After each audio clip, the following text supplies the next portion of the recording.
पिता के पुत्र गरुड़, मैं नरक यातना को आदि से अंत तक कहूंगा, सुनो।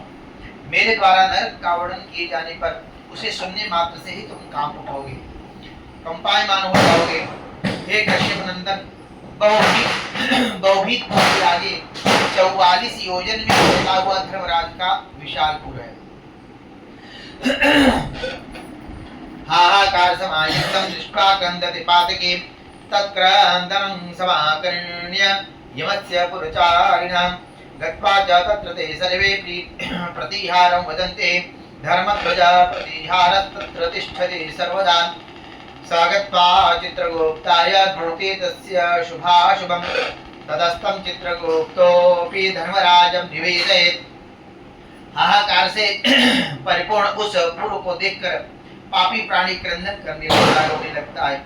उसके क्रंदन को सुनकर यमपुर के विचरण करने वाले यम के गण प्रतिहार द्वारपाल के पास जाकर उस पापी के विषय में बताते हैं।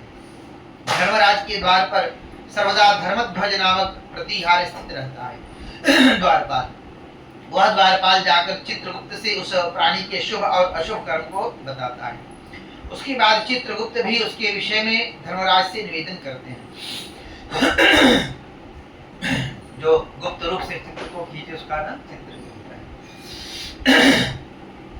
नास्तिकाये नरास्ताच महापापरमापदा तांचरणान्यथायो ज्ञानानि धर्मराट तथापि चित्रगुप्ताय तेषां पापं सपृच्छते। चित्रगुप्तोऽसि सर्वज्ञः श्रवणान् परिपृच्छते। श्रवणा ब्रह्मणा पुत्रा स्वभूपातालचारिणः दूरश्रवण विज्ञाना दूरदर्शन चक्षुषा। कहते कि साक्ष्य जो नास्तिक और महापापी प्राणी हैं उन सभी के विषय में धर्मराज यथार्थ रूप से भली भांति जानते हैं। तो भी वे चित्रगुप्त से उन प्राणियों के पाप के विषय में पूछते हैं। जानते हैं सब कुछ, फिर भी ड्यूटी लगी हुई है। और सर्वज्ञ चित्रगुप्त भी श्रवणों से पूछते हैं। वो भी जानते, फिर भी श्रवण से पूछते हैं। श्रवण ब्रह्मा के पुत्र हैं। वे स्वर्ग, पृथ्वी तथा पाताल में विचरण करने वाले तथा दूर से ही सुनकर ज्ञान लेने वाले हैं।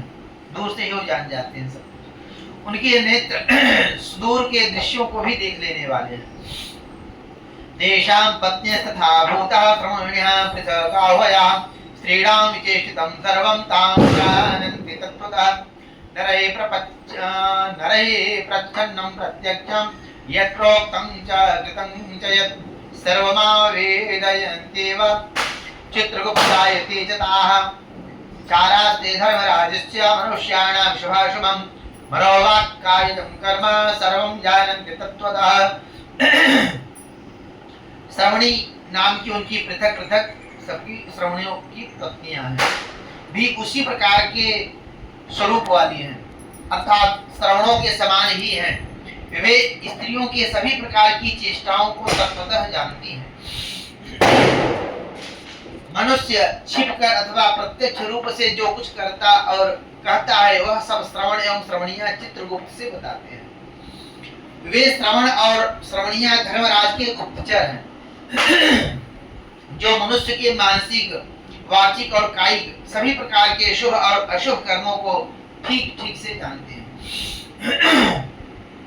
एवं तेषां शक्तिस्ते मर्त्याधिकारिणां कथन्ति नृणां कर्म श्रवणा सत्यवादिनां व्रतैर्दानैश्च सत्योक्त्या यस्तोषयति तान् नरः भवन्ति तस्य ते सौम्या स्वर्गमोक्षप्रदायिनः।